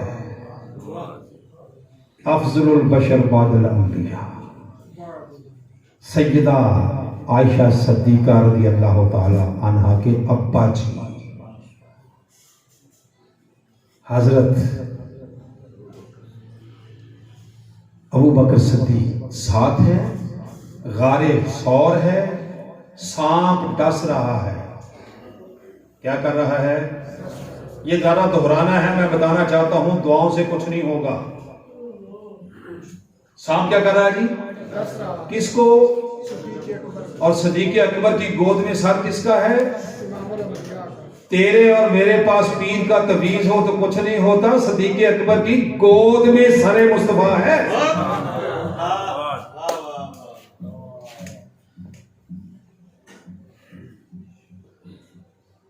جس کے قدموں کا دھون ہے آب حیات ہے، وہ جان مسیحا ہمارا نبی. اس آقا کے قدموں کی تو بات ہی نہیں ہے، ان کے سر اکبر چہرہ مقدس کی بات ہے. سیدنا صدیق اکبر کی گود میں ہے، تب بھی اژدہے کا ڈنگ اثر کر رہا ہے. مقصود کیا ہے کہ دین کے لیے اس اسباب کی دنیا میں رہتے ہوئے آپ میٹا فزیکل چیزوں کو نہ مان سکتے ہیں نہ لا سکتے ہیں. یہ اسباب کی دنیا ہے. سانپ ڈسے گا تو زہر چڑھے گی، تلوار لگے گی تو شہادت ہوگی. تلوار لگے کچھ نہیں ہوتا مجھے، یہ کہاں کا کام ہے؟ اس تلوار میں تو میرے آقا کے چچا حضرت امیر حمزہ کو شہید کیا ہے. اس تلوار نے تو میرے آقا کی راحت، میرے آقا کی جان، سید و شہداء امام حسین کو شہید کیا ہے. تجھے اور مجھے کچھ گولی نہ کہے. سانپ ڈس رہا ہے، آنکھوں سے آنسو گرے، تاجدار انبیاء بیدار ہوئے. آقا کریم علیہ السلام نے فرمایا ابو بکر میرے ہوتے ہوئے تو پریشان کیوں ہے؟ کس چیز نے رلایا؟ عرض کیا آقا کوئی چیز مجھے ڈس رہی ہے. یہ سفر جاری ہے مستوی معاشرے کا قیام کے لیے، یہ اس کا ایک راستہ ہے، اس کی ایک منزل ہے. حضور ڈس رہا ہے ایسا کوئی چیز ہے زہریلی. زہر نے اثر کیا حضور، میں مجبور ہو گیا ہوں، چاہتا نہیں تھا جگانا، لیکن آنسو بے بسی سے نکل آئے، آپ کو جگا دیا، معذرت خواہ ہوں. کارکنی اس کو کہتے ہیں. شور نہیں کیا، میں مر گیا، اٹھو. حضور آپ جاگے ہیں، میں اس پہ بھی معافی کرتا، حضور مجھے معاف کر دیجئے گا، میں غلامی کر نہیں سکا. میرے صدیق میرے ہوتے ہوئے تمہیں تکلیف دے، ہٹاؤ پاؤں، دیکھتے ہیں کیا چیز ہے. سلام کیا کرو ابو بکر صدیق کی وفا کو. جو سمجھ سیدنا صدیق اکبر کو آئی ہے وہ شاید کسی اور کو نہیں. جو راز انہوں نے پایا ہے اور کسی نے نہیں پایا. عرض کی آقا یہ بڑے زہریلا ہے، آپ کے حکم پہ اٹھانے تو اٹھا دوں گا، لیکن میری ریکویسٹ ہے کہ آپ غار سے پہلے باہر چلے جائیں، کہیں ایسا نہ ہو آپ کو نقصان نہ پہنچا دیں. میرے آقا کریم نے اس وقت میں جو ارشاد فرمایا وہ قابل غور ہے. فرمایا ابو بکر پریشان نہ ہو کہ مجھے تکلیف دے گی، اللہ کی ساری مخلوقات جانتی ہیں میں اللہ کا رسول ہوں. اللہ کی ساری مخلوقات جانتی ہیں میں اللہ کا رسول ہوں. کارکن نے پھر بھی اعتراض نہیں کیا کہ اگر ساری مخلوقات جانتی ہیں تو ضرور بسوانا تھا، پہلے ہی اس کو ہدایت کر دیتے. کارکن نے کوئی شکوہ نہیں کیا، پاؤں ہٹایا. 500 سال کی عمر کا سانپ سامنے تھا، اور اس سانپ نے ایڈمٹ کیا کہ میں نے سیدنا عیسیٰ علیہ السلام سے تبلیغ سنی تھی کہ نبی آخر الزمان جب یثرب کی طرف ہجرت کریں گے یہاں پہ اسٹے کریں گے. حضور تب سے منتظر بیٹھا. تب سے یہ کون کہہ رہا تھا؟ وہ سانپ انسانی زبان میں تھوڑی بات کر رہا تھا، وہ فنکار رہا ہوگا، آمنہ کے لال سمجھ رہے ہوں گے کیا کہہ رہا ہے، وہ تو وہی اس کے فنکار ہے۔ فرمایا ہاں بھی، اور ان کا حضور کا سلام کرنا تھا، سانپ کا سلام کرنا تھا، فرمایا ہو گیا؟ تو ہو گیا، فرمایا جاؤ، وہ چلا گیا۔ اب اپنے غلام سے فرمایا ابو بکر صدیق رضی اللہ تعالی عنہ، فرمایا صدیق دکھاؤ کہاں پہ ڈنگ مارا ہے، کہاں مارا تھا؟ بولو، آپ کو بہت کچھ سمجھا رہا ہوں، کہاں مارا تھا؟ تو میرے آقا نے کیا فرمایا؟ کیا دکھاؤ؟ کارکن پہ وہ وقت آتا ہے اگر وفا میں ڈنگ سے ڈسوا لے تو تاجدار انبیاء اس کی ایڑی پر بھی نگاہ التفات فرماتے ہیں۔ لوگ تاجدار انبیاء کی ایڑی کو دیکھنے کے خواہش مند ہیں، اور آمنہ کا لال اپنے باوفا غلام کی ایڑی دیکھا۔ ادھر کر، وہ لعاب جس سے کنویں میٹھے ہوتے ہیں، لا ذرا ادھر، قربان جاؤں صدیق اکبر تیری وفا کے، کہاں سے لائیں تیرے جیسا، تیرے جیسا رازدان کہاں سے لائیں؟ ڈسوا لیا تیری خاطر، سانپ سے ڈسوا لیا صدیق نے، عاشقوں کو تیرا طرز عاشقی اچھا لگا، لعاب دہن لگایا، کفور چل پڑے، 3 دن اور 3 راتیں ہیں غار ثور کی۔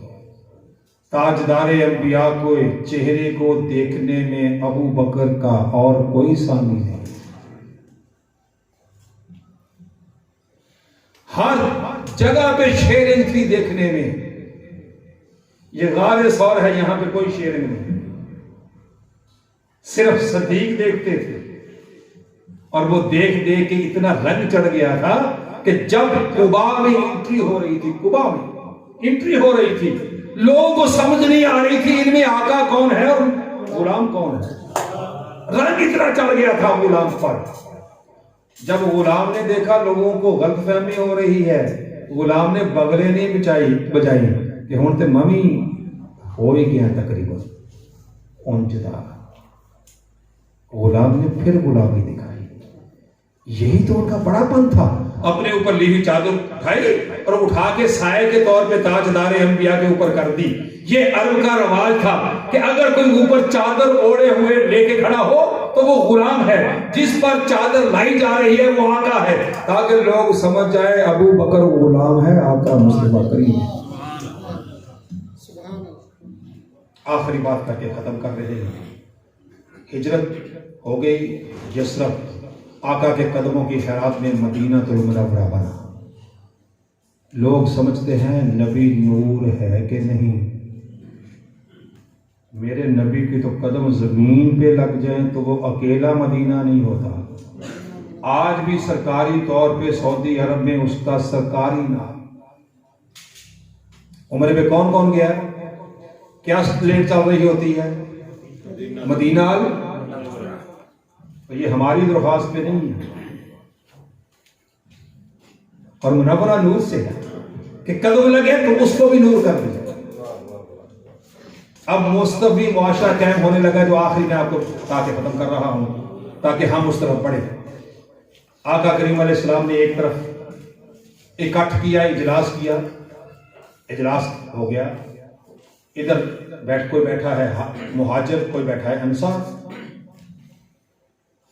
یعنی مدینے کے رہنے والے بیٹھے ہیں اور مکہ کے رہنے والے بیٹھے ہیں۔ آقا کریم علیہ السلام نے دیکھا کہ جو میرا غلام گھر چھوڑا ہے، زمینیں چھوڑا ہے، دکان چھوڑا ہے، بھینسیں چھوڑا ہے، اونٹ چھوڑا ہے، بکریاں چھوڑا ہے، اب اس کے پاس تو کچھ ہے ہی نہیں، یہ کیسے زندگی بسر کرے گا؟ کوئی باپ چھوڑ کے آ گیا ہے، کوئی باپ اولاد چھوڑ کے آ گیا ہے، کوئی خامد بیوی چھوڑ کے آ گیا ہے، بھائی بھائی کو چھوڑ کے آ گیا ہے، ماموں بھانجے کو چھوڑ کے آ گیا ہے، بھانجا ماموں کو چھوڑ کے آ گیا، یہ زندگی کیسے بسر ہوگی؟ آقا کریم علیہ السلام نے ادھر سے کھڑا کیا، میں کہہ رہا ہوں اینڈ ہے تاکہ آپ کو ختم کر رہا ہوں تاکہ ہم اپنے بہیو کو دیکھ لیں۔ ادھر سے کھڑا کرتے ایک مہاجر کو، ادھر سے کھڑا کرتے ایک مدینے کے واسی کو، فرماتے میرے مدینے کے غلام، یہ جو میرا مکے والا غلام، تو بھلے سے نہیں جانتا کہ اس کا قبیلہ کون سا ہے، بھلے تو نہیں جانتا یہ کبھی تیرے ساتھ کھیلا ہے کہ تیرے ساتھ اس کا کوئی تعلق نہیں ہے، لیکن یہ تو تعلق ہے نا، کیا بولا، اس کا بھی آقا میں ہوں، اس کا بھی آقا میں ہوں، یہ تو کامن ہے جی آقا۔ فرمایا پھر آج سے اسے تیری جائیداد میں برابر کا شریک کر رہا۔ کتنے کا؟ بولو، پھر بولو۔ اب آپ کرو آنکھیں بند سارے، اور آنکھیں بند کر کے اپنے بھائی کو کہو گے، سگے بھائی کو، کہ آج سے آدھا تیرا اور آدھا میرا۔ کہہ سکتا ہے؟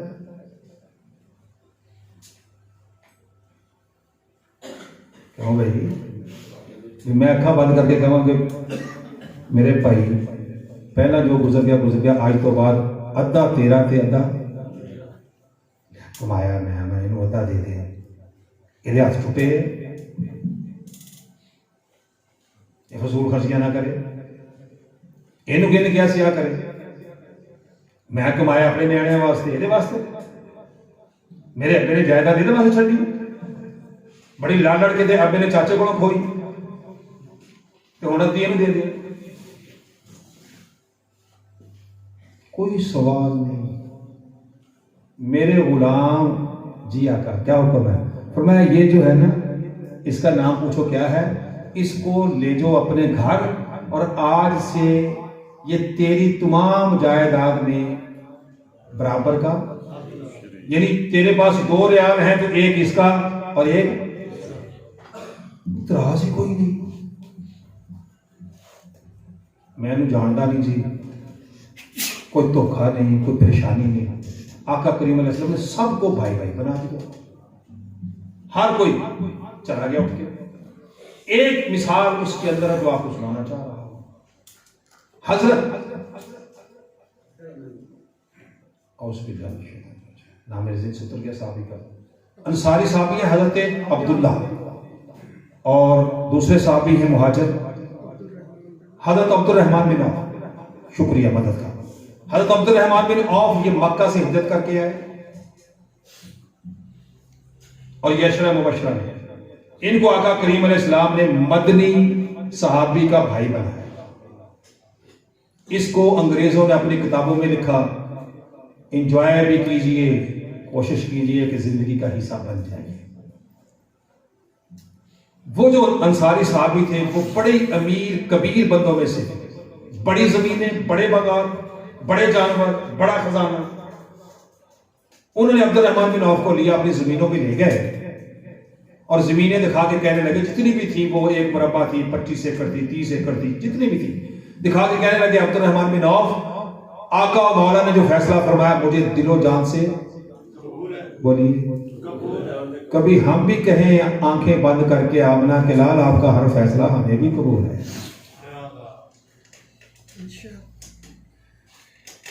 یہ جو آپ کا فیصلہ ہے نا کہ سفید والوں کا حیا کرو، حضور ہمیں قبول ہے، عیسائی سفید والا پارا ہوا تب بھی عزت کریں گے۔ ہم تو حضور کے فیصلوں کے اوپر بھی ڈسکس کرتے ہیں، کیسے فلاں کہتا ہے، فلاں کہتا ہے۔ زمینیں دکھائیں، زمین دکھا کر اس میں سے آدھی تیری آدھی میری۔ ساتھ وہ کہنے لگے، عبد الرحمن ایک بات اور سن لے، ہے تو آدھی تیری لیکن آدھی اس طرف کی تیری ہے جس طرف کی تجھے پسند ہے۔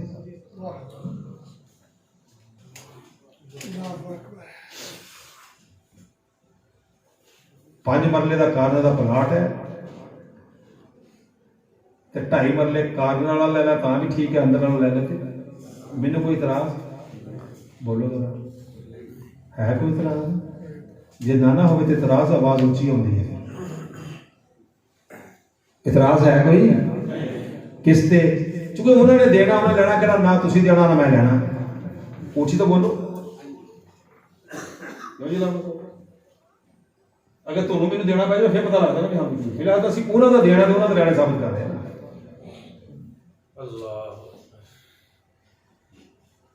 بھی جس طرح کی تمہیں پسند ہے آدھی زمین، یہ باغ ہے آدھا تیرا آدھا میرا، لیکن اس طرف کا آدھا تیرا جس طرف کا باغ تجھے۔ اس کے بعد لے گئے اپنے گھر، کہتے یہ ہے اشرفیوں کا ڈھیر، اس میں سے آدھا تیرا آدھا میرا، وہ دیکھتے چلے گئے، کیونکہ امیری بہت ہے، مال بہت تھا، دکھایا۔ آخر پہ لے گئے اپنے گھر زنان خانے میں، ان کی تھی 2 بیویاں، کتنی؟ پھر بولیے۔ انہیں دونوں بیویاں سامنے بٹھا دی بغیر نقاب کے۔ مستوی معاشرہ یہ ڈیمانڈ کرتا ہے کہ اگر واقع تو معاشرے کا حصہ ہے اور وہ تو تیرا بھائی ہے، پھر تجھے کوئی خطرہ نہیں ہونا چاہیے کہ یہ میری بیوی کو دیکھ کے کچھ کر جائے گا۔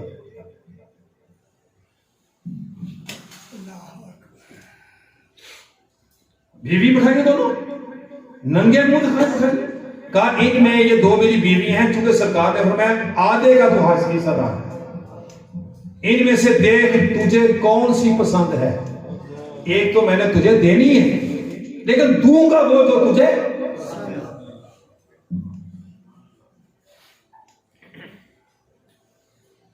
پیشکش پوری ہو گئی۔ اب عبد الرحمن بن عوف رضی اللہ تعالیٰ عنہ کا جواب سن لیجیے۔ اب اتنی بڑی پیشکش کو چھوڑتا ہے؟ مکے سے آیا ہو، رہنے کی جگہ نہ ہو، پاس پیسہ نہ ہو بزنس کے لیے، کوئی چاچے اور مامے کا گھر بھی نہ ہو، کوئی کلاس فیلو بھی نہ ہو، اتنا کچھ مل رہا ہو، زمینیں، باغات، گھر، اشرفیاں، بیوی۔ حضرت عبد الرحمن بن عوف رضی اللہ تعالیٰ نے فرمایا بھائی یہ سب کچھ تجھے مبارک ہو، اس میں سے عبد الرحمن کو کچھ نہیں چاہیے۔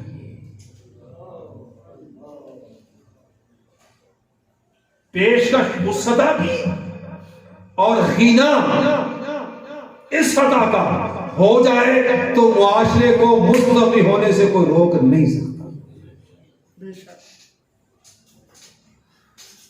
یہ سب کچھ تجھے مبارک ہو۔ انہوں نے کہا پھر تم کیا کرو گے؟ انہوں نے کہا تم نے صرف یہ بتانا ہے کہ مدینہ میں کس دن، جیسے اپنے بازار لگتے نا ایسے اس وقت منڈیاں لگتی تھی دنوں میں حساب سے، بتاؤ کس دن مدینے میں بزنس ہوگا، عبد الرحمن خود کمائے گا خود کھائے گا۔ اینڈ کر رہا ہوں اس جملے پر جو میں سمجھا ہوں حضرت عبد الرحمن بن عوف رضی اللہ عنہ کے جملے سے۔ وہ اصل میں یہ فرما رہے تھے کہ ہمارے آقا و مولا نے، تاجدار انبیاء نے ہمیں کوئی بھیک مانگنے والا تھوڑی بنایا، ہمیں تو خودداری یہ سکھائی ہے کہ اتنا کچھ بھی ہو اس کی طرف دیکھنا بھی نہیں ہے، خود کمانا ہے خود کھانا ہے، دھوکہ کسی کے ساتھ نہیں، فراڈ کسی کے ساتھ نہیں، کسی کے مال پہ نظر نہیں۔ اس مستوی معاشرے کا قیام جب عمل میں آ جاتا ہے تو پھر ایک سری بکرے کی 7 گھروں میں گھومتی ہے اور ہر گھر والا کہتا ہے مجھ سے زیادہ حقدار اگلا ہے۔ جب معاشرہ قائم ہو جاتا ہے تو پھر میدان جہاد کے اندر شہید ہونے سے پہلے ایک آدمی آواز بلند کرتا ہے میں پیاسا ہوں کو پانی پلائے، پانی کا پیالہ آتا ہے ابھی پیا نہیں، ساتھ زخمی پڑا کہتا ہے میں بھی بڑا پیاسا ہوں، کہا مجھے رہنے دو پانی اسے پلا دو۔ پھر دوسرے سے تیسرا، تیسرے سے چوتھا، چوتھے سے پانچواں، پانچویں سے چھٹا، چھٹے سے ساتواں، ساتویں کے پاس پیالہ پہنچا، وہ شہادے کا جام پی چکا تھا، پانی نصیب نہ ہوا، وہ پلٹ رہا تھا، ساتھ کے ساتھ جام شہادت نوش کر گئے، پانی کا پیالہ نوش کر گئے۔ اخوت اس کو کہتے ہیں، چوبے کانٹا جو کابل میں، تو ہندوستان کا ہر پیر و جوان بے تاب ہو جائے۔ مستوی معاشرہ یہ تحریک منہاج القرآن کی منصب ہے۔ شیخ الاسلام ڈاکٹر محمد طاہر القادری کا سارا فوکس اس بات پہ ہے کہ آغاز اپنی ذات سے کرو، پھر اپنے گھر کو مستوی بناؤ۔ معاشرے کا بنیادی یونٹ گھر ہوتا ہے، ایک یونٹ کا میں سربراہ ہوں، اگر میرا یونٹ ٹھیک پرفارم کر رہا ہے تو اس کی خوشبو اور اس کی مہک ساتھ والے گھر میں بھی پہنچے گی، ادھر والے گھر میں بھی پہنچے گی، یہ بھی پھیلتا پھیلتا محلہ مستوی ہوگا، پھر آخر میں گاؤں مستوی ہوگا۔ آپ کہیں گے کوئی تیار نہیں، کوئی تیار نہ ہو، آپ اور میں ذمہ دار نہیں، میں تیار ہوں کہ نہیں اس کا تو میں ذمہ دار ہوں۔ میری آنکھ خطا نہ کرے، میرا ہاتھ ظلم نہ کرے، میرا ہاتھ رشوت نہ دے، میرا ہاتھ کمیشن نہ کھائے، میری زبان غیبت نہ کرے، میری زبان لوگوں کو لڑائے نہیں، میری زبان لوگوں کو ملائے، میرے وجود سے محلے والوں کو سلامتی پہنچے۔ آقا کریم کی حدیث سنا کے ختم کر رہا ہوں۔ صحابی نے عرض کیا آقا کوئی ایسی بات بتا دے جس سے جنت میرے اوپر واجب ہو جائے۔ تاجدار انبیاء نے پورا پیکج اناؤنس کرتے ہوئے فرمایا طیب الکلام، اے میرے صحابی تیرے اوپر جنت واجب ہو جائے گی، تیرا کلام بڑا پاک ہو جائے۔ تیرا کلام، بولیے زور سے، کلام یعنی تیرے منہ سے گالی نہ نکلے، اگر گالی نکل گئی تیرا کلام میں پاک ہو گیا۔ جس منہ سے تو نے قرآن کی تلاوت کرنی ہے تو پھر کسی کو گالی دے گا، طیب الکلام، فرمایا تیرا کلام پاک۔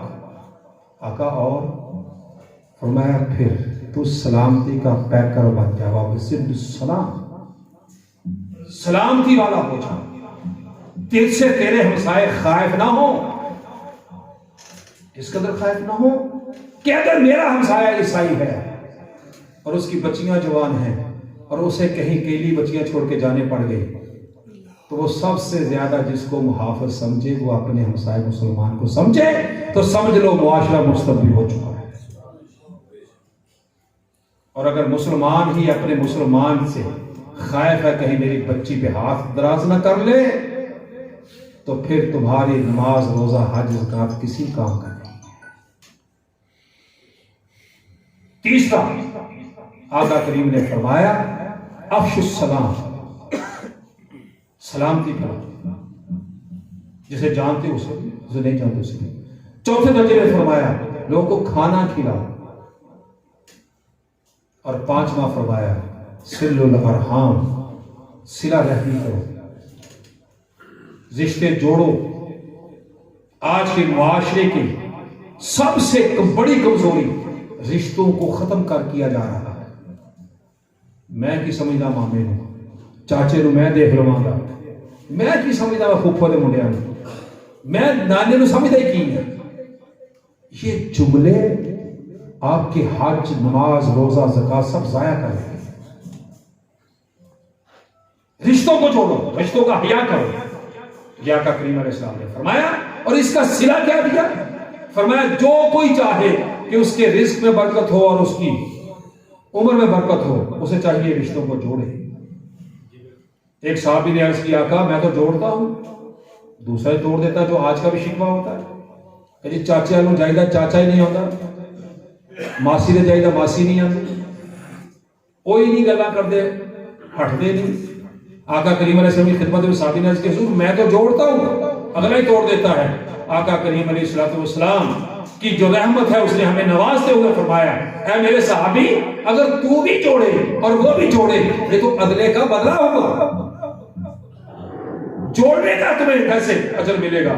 فرمایا تو جوڑے اور تیرے جوڑنے پر وہ توڑے، اس کے توڑنے پر تو پھر جوڑے۔ انہیں کی سادی انائی ہے نہیں، ایک ہی ساتھ میں مٹی دے بھاوے سمجھ دے انہیں دیکھ لوں گے اسی ساڑھ کو بدوکا ہے نہیں ہے، وہ توڑے اور تم توڑنے پر بولو، تمہارے جوڑنے پر پھر وہ، اس کے توڑنے پر پھر تم۔ فرمایا یہ صلہ رحمی ہے۔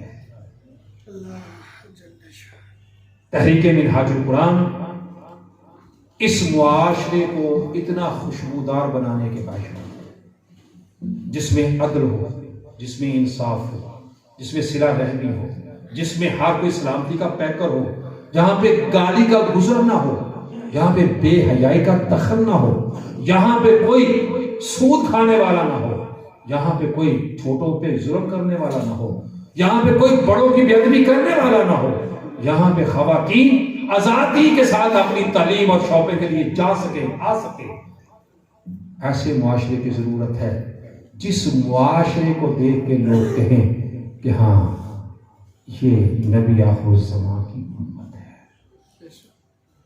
جب یہ معاشرے کا اظہار ہوگا تب ہندو اٹریکٹ ہوگا، تب سکھ اٹریکٹ ہوگا، پھر یہودی اٹریکٹ ہوگا، پھر دین کی تبلیغ ہوگی مسجد کے سپیکر پہ نہیں، ہر کسی کے کردار سے.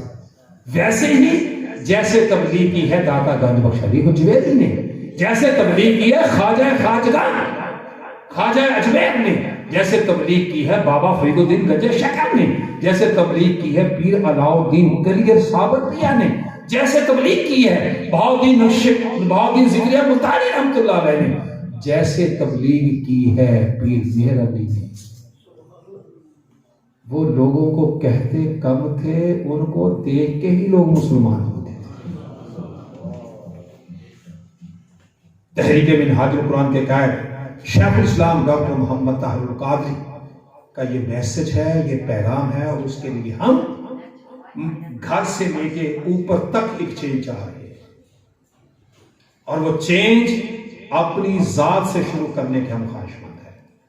جو کوئی چاہے کہ یہ ماحول مجھے میسر ہے تو میں بدل سکتا ہوں اپنے آپ کو، اپنے خاندان کو، اپنے گھر کو، اپنے محلے کو، اس کو اس ماحول کے لیے ہم دعوت دے رہے ہیں کہ وہ باقاعدہ طور پہ تحریک منہاج القرآن کا رفیق بنے، وہ تحریک منہاج القرآن کا ممبر بنے. اس لیے کہ جب ممبر بن جاتا ہے پھر ہمارا زور اس پہ تھوڑا زیادہ چلتا ہے، پھر ہم اس کو کہہ دیتے ہیں کہ بھائی تیرا یہ عمل محلے کے لیے ٹھیک، ابھی آپ کا ٹھیک ہے کہ نہیں ٹھیک، آپ آزاد ہیں.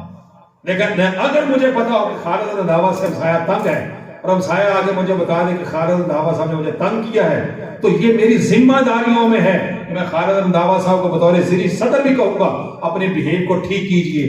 کیوں؟ ایک نظام ہے ہمارا، اور اس کے اندر خالد رنداوا صاحب اپنے ایٹیچیوڈ کو چینج کریں گے. اگر کوئی محلے کا آگے بندہ مجھے کہتا ہے کہ جی جعفر گجر صاحب اپنے صحن کو دھو کے پانی بازار میں داخل کر دیتے ہیں، میرے بچے گرتے ہیں، موٹر سائیکل پہ جا کے چھینٹے پڑتے ہیں، تو میں ان کے منت کروں یا ان کو آرڈر کروں؟ یہ اپنا صحن دھو کے پانی بازار میں نہیں پھینکیں گے، یہ اس کا بندوبست کریں گے تاکہ محلے والے اسے تانگ نہ ہوں. یہ سوسائٹی ہوتی ہے، ممبرشپ اس کی کرتے تحریک منہاج القرآن کی. اور جو تحریک منہاج کا ممبر بنتا ہے ہم اسے زندگی میں ممبر نہیں کہتے، ہم اسے رفیق کہتے ہیں. اور رفیق آپ سمجھتے ہیں کہ قرآن مجید کی اصطلاح ہے.